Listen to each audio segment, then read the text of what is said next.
Can we go in thinking that he can play? No, go into the thinking of switching him there. Was it Yeah. mostly necessity or something You beyond know, a little of both. I mean, Dez, we didn't plan on that, but we knew, watching this kid coming out, that there's a lot of flexibility with this kid, and he's a talented young man and a big body that can go inside, and then, he proved in OTAs that he can drop and do some different things for us. So we're going to try to take advantage of that and move him around, and ultimately when we get ready to go, he's going to be where he's comfortable.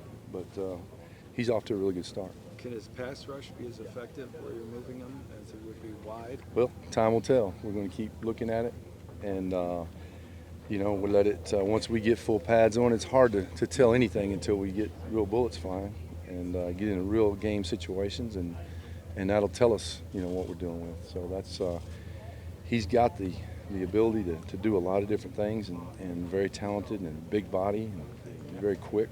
And so we're going to try to use as much to our advantage as we can. Is Nassib at the other end spot? Yes. Yes. Is that a totally different role, or just? No, not. I wouldn't say totally different.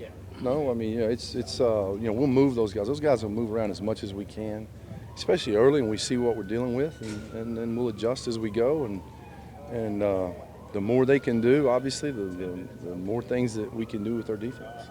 When you say they'll move around to what spots specifically? Move each side, from right to left, not from and down to outside linebacker. well, no, Agba, but not Nassib right now. We don't have that in the plans right now. Although, he's been a pleasant surprise. I mean, the guy didn't get to practice much in OTAs, and he's come out, and everything we've done so far has been impressive.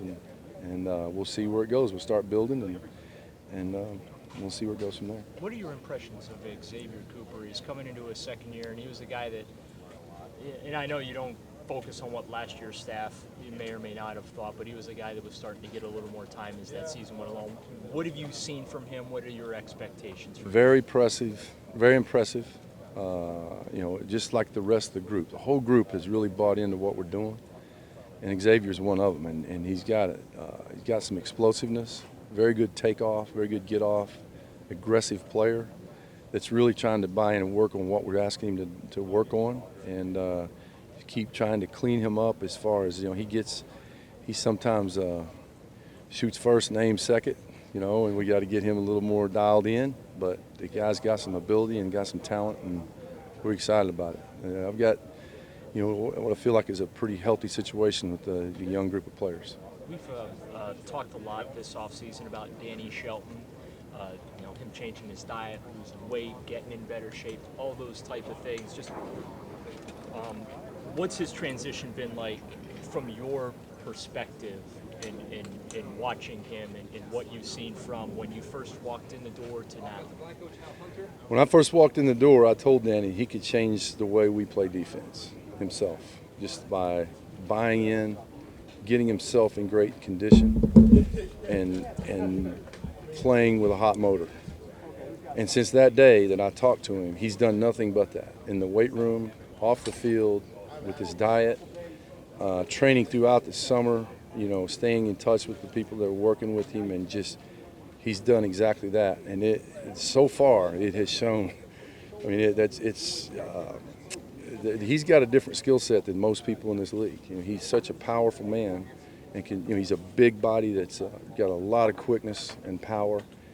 And I couldn't be more pleased with him right now. And we just got to keep doing what he's doing. There's nothing. I told him that this morning when we were in meetings. Just he wants to know this, wants to know that. You keep doing exactly what you're doing and buying in to what we're trying to do. And again, he can be the one, as much as anybody out here, can change how we play defense. Why do you say that? Because he can help us now. He can do more than just be a first and second down player. But when he's playing at a high level in there at nose guard, there's certain offenses that are not going to keep pounding the head against that rock. He can. There's certain plays that we won't see against certain schemes, and that helps. When you don't have to defend certain things because they won't go in there if he's playing at a high level and doing the things that he can do. And he's off to an outstanding start, along with all of it. There's no one that's shown up that hasn't bought in, and I don't feel comfortable about it. Armani Bryant is back with your group, right? Yes. How do you kind of approach that with him, knowing you're not going to have him for at least those first 4 games? You know, I spoke with him the first day he came in, and some days he's not going to get a lot of reps, and some days he's going to get some, reps depending on different who's available, who's not available. And I've been through this situation before where guys are going to be unavailable, but he's come in here in great shape, put on some weight. I don't know where his weight is, but he's put on weight. And again, he has as good a pass rush skill set as we have on our team. Very fluid pass rusher, tall, long guy that naturally can get on the edge of people. And so when he doesn't get a lot of reps, he's going to be doing conditioning afterwards, and he's done that already. One day he didn't get a lot of reps, but we're going to try to get as many reps as he can in practice. But during games, to finish up games, that's probably where he's going to get a lot of his reps, to try to get in game shape. And then it's up to him when he walks out of here, as far as staying in shape to when he comes back. Now, last year, they tried to make him into an outside linebacker. What drove the decision to kind of put him back on the defensive line for this staff, just his skill set. He's natural in there. He's comfortable in there, very comfortable. And when you get him comfortable, he's a problem when you go back to drop back to pass, because he's moving towards that quarterback all the time. Going back to Shelton, when you go to 4-man rush line, the fact that Bryant's not available, somebody's got to take it. I mean, doesn't that help get him on the field Yes. in those situations? Yes. Now, I'm sure if it's 3rd and 18 or something like that, we're not going to have Danny Shelton out there. But there's going to be a lot of times in our nickel package that he'll be assigned as a guard out there, because he's a problem when he's one-on-one. And we'll have him involved with that in that mix and use him in those areas a lot. So 3rd and moderate, Yeah. You would see Danny on the field. where they could. He continues to do what he's doing. He's going to be on the field in those situations a lot. Pass rush and stopping the run have been 2 points of, I guess, it's hard to notice the struggles, or hard not to notice the struggles in those departments. What have you changed in, coming in and from a coaching perspective, what have you changed that you think is going to be effective in really getting that defensive front turned around? Oh, I don't know if there's been any drastic change other than the process of how we do things. Our number one thing we have to do, and these guys, it's, I keep pounding into them, is stop the run. Because if we can't stop the run, you got problems. And then it starts from there. Because the more you can stop the run, the more situations that are going to be favorable as far as a pass rusher. And so that's how we go about our business. And we have a process of how we work in there. And the biggest thing that I told them when I first met them is if we're not all in, then it ain't gonna work anyway. So they've done a good job of buying in. And that whole group, when we go into those meeting rooms, they're very attentive. They're ready to. They're eager to learn. We go out here on the field, and they're eager to learn. They're eager to do what we ask them to do. And so, drastic changes. I don't know that there's any drastic changes yet. We're just prepared, I think, very well for when the real bullets are getting ready to start flying. First of all, getting in pads, and then getting into game situations, and then we'll adjust as we go. The big benefit, everyone says, of the 3-4 base is that it's unpredictable which of the 7 are going to rush, right? It could be any of the 7, any 4, whatever. So, do you, outside linebacker coach, inside line, shouldn't you guys work together more as one? Because it's a front 7 more than a defensive front. Right. Right? I mean, so how much interaction is there between you and those 2 linebacker coaches?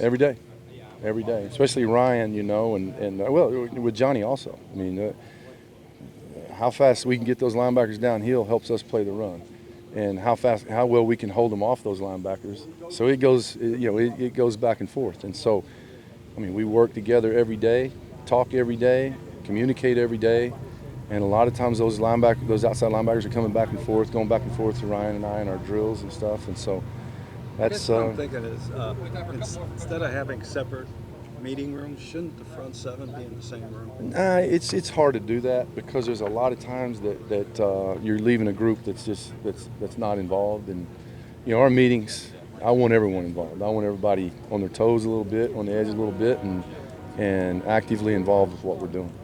With Kyle seems to be working inside a fair amount.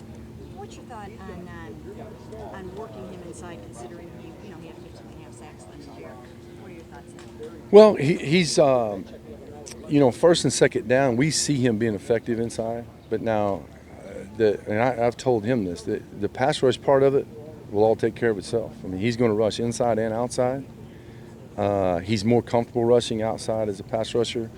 But if he can develop as an inside pass rusher, it will help all of us, and him involved. I mean, him included. So he is another one that I couldn't have asked more of. I mean, the guy, he's come in. Now the problem was he had that problem and missed those OTAs, but he stayed here in the summer and came in great condition. And he worked. If I give him something to do, he works on it. And so I'm excited about where Carl is.